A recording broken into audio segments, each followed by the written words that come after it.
November 4th, 2021. If everybody please rise for the Pledge of Allegiance. Pledge allegiance to the flag of the United States of America and to the republic for which stands one nation under God, indivisible, with liberty and justice for all.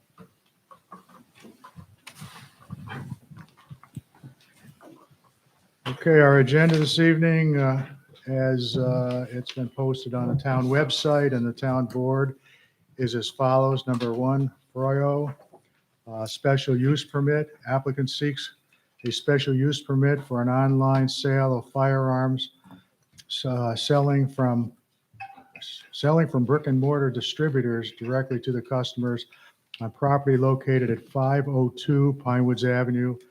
Zachary Froyo is the applicant, and this includes a public hearing to commence at 7 p.m. Number two, Matapato LLC, site plan and minor subdivision. Applicant seeks site plan approval to utilize an area previously approved for a car wash for use as a school bus parking and transportation facility on property located at 291 Oakwood Avenue. Matapato LLC is the applicant. Number three, Leon, site plan amendment. Applicant seeks to amend its approved site plan to reconfigure the stormwater management areas and eliminate the cross conductivity road on Ferdinand Avenue. David Leon is the applicant. Number four, Plum, waiver of subdivision. Applicant seeks a waiver of subdivision for a 79.4 acre lot to create two new lots containing 19.1 acres and 60.3 acres located on 307 Sweet Milk Creek Road. Sandra L. Plum is the applicant. Number five, Singleton, waiver of subdivision.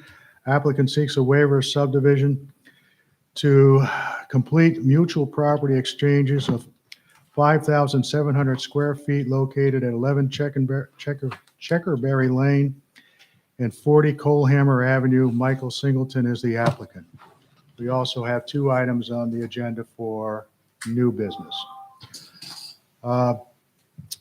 Before we open up the public hearing, we'd like the applicant for the Froyo special use permit to come up and just go through the procedure of the business that you're dealing with, from ordering all the way through to the customer getting the product. Yep. And just as I know this special use permit is a home occupation. That's what the basis is. We're trying to distinguish whether this is actually a retail business. So if you could just go through the whole process. Come up or just stand up? Could you stand up and just go to the microphone? Yep. And then after we get a little bit of a feel for the process, I think it would be beneficial for the audience also. So Yeah, absolutely. it will- Yeah. So, for example, if you wanted to buy a Remington 700 from me, if I am approved and I go through the ATF and it all gets approved, you'd call me up. You'd say, Zach, I'm looking to buy a Remington 700. You know, what can you do? I would say, all right, give me a few minutes. I'll call you back. I would reach out to my wholesale distributors or Remington themselves. The average American citizen cannot do that. That is what the FFL grants you. I would get their price. I would put markup on it as I see fit, and then I'll call you back, give you said price. If you want to proceed, you pay for the firearm, and then I would ask you for your nearest FFL dealer or gun shop, and basically through the ATF, I would get their license number, I'd get their address, call them up and say, hey, I've got a transfer for you. And then you mail it, or you can bring it right to them if it's not far. And from that point on, You would go there to pick it up. You pay a transfer fee. Those transfer fees range from it. I've seen them as low as $5 and as high as $50. Typically, they range between like $15 and $25. You pay that transfer fee, and then they're going to run the background check on you. You'll fill out all their paperwork, and then you take the firearm. Okay.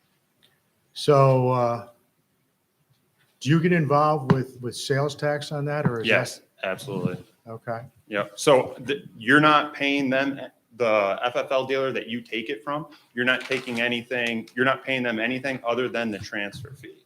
So Okay. the sales tax, everything would run through me. But again, nothing, I'm not going to have a display case. There's not going to be a sign. Like from the outside of my house, you would never know there's an FFL in there, someone that owns an FFL. The only thing it is, it's a place of transaction. The FFL, is that traditionally people doing business from a home, or do they generally have offices, or? It can be either way. So I actually took a course on how to get it. And you can have an at-home business where you do exactly what I do, or you go and you can start your own brick and mortar store. But what separates the two is the ATF. So this permit that I get, you guys can put my rules and regulations on there. You can say you cannot have a sign. You cannot have people come in to, like, you can't have a display case. You can't do this. And then I'm going to have that on the permit. And that permit I submit with my application to the FFL, or to the ATF, my apologies. And from there, that's, those are the laws and regulations I have to follow, and they're federal at that point. Okay. Yeah. I think there was some discussion over the last few days as whether where you're zoned in R40, it requires a special use permit for home occupation. Mm-hmm. And we were trying to, there's been discussion on whether this actually is a home occupation or whether it's, a retail sales, that type of thing. It wouldn't be retail sales in the sense to where I'm going to have no one ever will step foot in my house and look at like a display case. That's not how Yeah. it would work. So how I will market is, one, my family, they're all hunters. So them alone would keep me in business. Two, I'm a member at multiple ranges. I'm actually going to start competition shooting. From there, I could hand out business cards, and again, they would go through the process to which I just explained. And then number three, my fiance is director of marketing for her company. I can set up my own website where people could go on and find stuff there. And then number four is gunbroker.com or eBay. Gunbroker would be the place where you could sell the actual firearms and ammunition. eBay would be accessories and whatnot. So again, it would just be a place of transaction. There's no one coming into my house. There's no sign on the front. There's nothing that which you'd ever know from driving by or pulling in, other than the fact that I have a security system, which most people do have, and I have a gun safe, but I have that regardless because of my own. You know what I mean? Are you strictly New York State, or can you sell? No. So someone in Montana could call me and ask for something, and it would go through the same exact process. Yeah. And that FFL that I ship to, they're the one that needs to know those laws and regulations. So like New York, on certain types of rifles, there are a lot of laws that need to follow, that you need to follow. And whatever FFL I ship to, that they're going to go through and make the adjustments to that rifle to make sure it follows New York state law. And same thing if I shipped it to Massachusetts, whatever FFL that goes through, they're the ones that run the actual background check. I could be able to do it from my house too. I could run the background check through the ATF system. That's the next step that I have to go through with the ATF. They'll set me up with their actual system. But no, I could ship pretty much anywhere. Okay. Does anybody have any questions for the applicant at this point? Right, and I'm just going to note this, discussion is to determine the full scope and extent of the proposal. The planning board doesn't interpret the zoning law. That's initially determined by the building department, the code enforcement officer. That office is charged with interpreting the zoning law and how it may apply to a particular project. And the issue here again that came up was under the Brunswick zoning law, retail sales are not allowed through the home occupation use. So there does need to be a determination by the building department based on the facts that you've heard this evening as to whether the proposal constitutes a retail sale or constitutes a home occupation. Can I ask a question? Sure. What's the definition of a retail sale?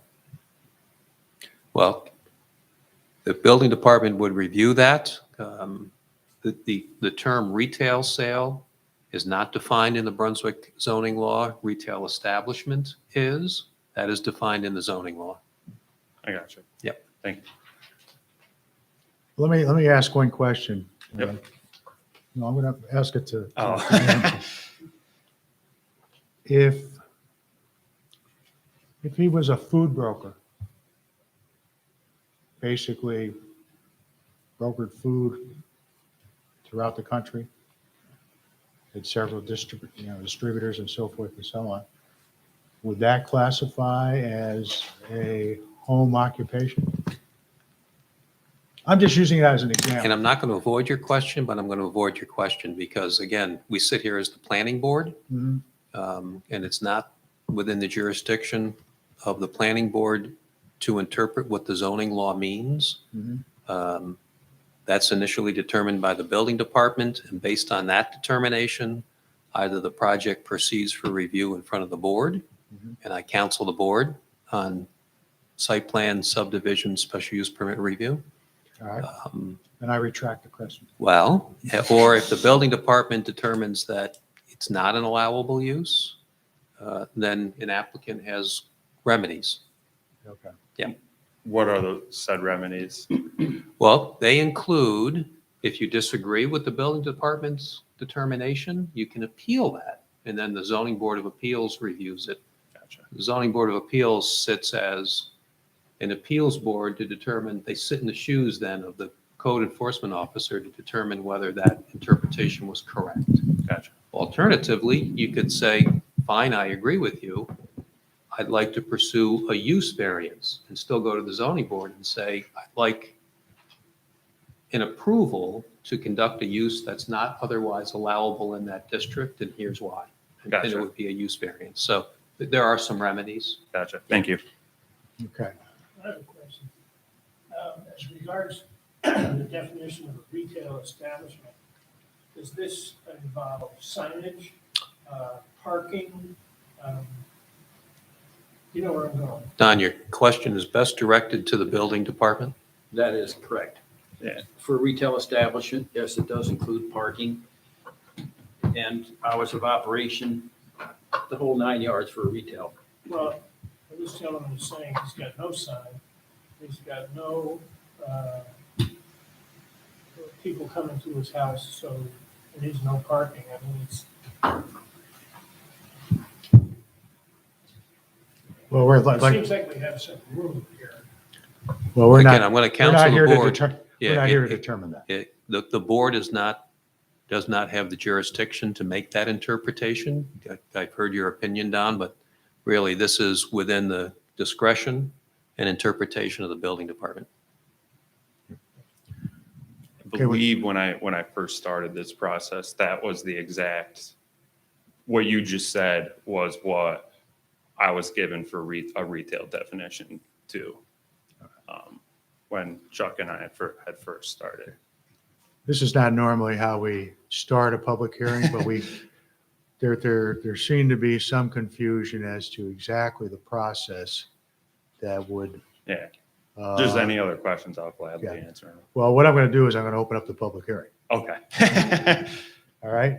So don't Yeah, go we'll away. note- Not to interrupt, but we'll note for the record that I think it's prudent on the record that we do get a formal determination from the building department as to whether this constitutes a home occupation or whether it includes retail sales, which is not an allowable use within a home occupation.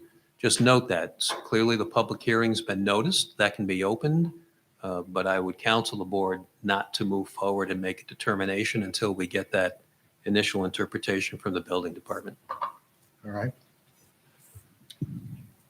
Okay. At this time, I'm going to open up the public hearing, and I'll read the procedure for a public hearing. Purpose of a public hearing is to hear concerns, comments, and views from the general public regarding a particular proposal or application. All public hearings are electronically recorded, and a written record of the proceedings is generated. In most cases, this written record is included with the minutes of the planning board regular meeting, which is usually conducted immediately after the public hearing. The applicant will be required to respond to all concerns and comments made at the public hearing, and subsequently, the planning board will determine all concerns and comments when evaluating the application to ensure that the applicant has addressed all the issues in question. The public hearing will be conducted as follows. The notice of public hearing will be read by the planning board attorney. Next, the applicant will give a brief presentation on the proposal and will provide any updates on the application, which you pretty much have done so far. Upon completion of the applicant's remarks, the chairman of the planning board will recognize persons from the public, and these individuals will be allowed to speak and offer their concerns, comments, and views. Since the proceedings of the public hearing are electronically recorded, it is requested all speakers step forward, use the microphone at the podium, and all speakers will give their name and address for the record. Okay, at this time, I'll have the planning board attorney, Andy Gilchrist, read the notice of public hearing. Notice of public hearing. Notice is hereby given that a public hearing will be held by the planning board of the town of Brunswick at 7 p.m. on Thursday, November 4, 2021, at the Brunswick Town Hall, 336 Town Office Road, Brunswick, New York, 12180, to review a special use permit application submitted by Zachary Froyo for the online sale of firearms, specifically ordering firearms from brick and mortar distributors and shipping them directly to customers on property located at 502 Pinewoods Avenue. Copies of the application and supporting documents are available at the Brunswick Town Hall and are available for public inspection during regular business hours. All interested persons will be heard at the public hearing, and this was published in the record, placed on the town signboard, posted on the town website, and mailed to owners of property located within 300 feet of the project site. Thank We'll you. also, and we will note for the record as well that this was forwarded to Rensselaer County Department of Economic Development and Planning. The recommendation has been received, and the county's determined that the proposal does not have a major impact on county plans and that local consideration shall prevail, with one comment: storage of firearms should be in a secure location. Storage of bulk ammunition should be away from heat sources and reviewed by the fire department. Did you get a copy of that? I did not. If I Okay. could go, that would be great, because I do need it for the ATF. Okay, Thank you. Do we have that? duly noted. Can you get that? Okay, if you would come up and address the audience, and you've already, pretty much described what you're doing, but if there's anything else you want to add. Yeah. Okay, All right, so my name is Zach Froyo. I'm here with my fiance Abby, and as we've already talked about, I'm here for a special use permit for an FFL. FFL stands for a federal firearms license. You guys a little background: I grew up in Fulton, New York, a small farm town in central New York. I moved out here after college about 8 or 9 years ago. I went to Clarkson University, got my degree in civil engineering with a couple concentrations in architectural engineering and construction engineering management. Now I'm a construction estimator, which basically just means to tell people how to build something and how much it costs. I love my job, and I don't think I'm quitting, but it has always always been a dream of mine to own my own business. And both Abby and I come from a long line of veterans and hunters. And I grew up shooting, so I've been pretty passionate about starting my own FFL. And I'm excited about these next steps.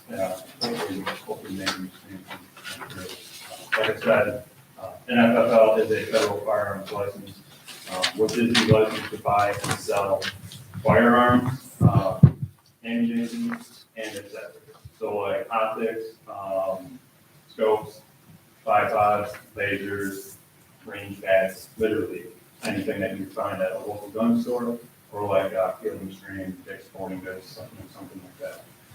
As I said earlier, my business model is all 100% online sales, word of mouth, and phone sales. There will be no sign, there will be no display cases, there's not gonna be anybody coming into my house looking for a firearm and, taking a look at it and then trying to buy it. It's for people that already know what they want, they call me, and then I can get them the deal. If this is approved, my next step would be to start my own business, because with the FFL, you need to prove that you are in it to make a profit. You cannot have it for your own use. So next step is to start a business, then after that, I finish my application in the state of New York and the federal government, which is the ATF. Then come to my house and conduct a 4 to 6 hour interview where they basically just make sure I know the laws and regulations, and I'm abiding by the special use permit. This is very common. In fact, the number one reason FFLs are rejected is because the applicant did not go through the correct channels to the town. So that, that about sums up my plan and hope to get this through. If anyone has any questions or concerns, I will gladly answer them. Thank you. Okay, I will now open up the podium to the public. Is there anyone who wishes to come up and make any comments or anything? Jim? Yeah, Jim Tashik, 387 Brunswick Road. I wasn't at the planning board meeting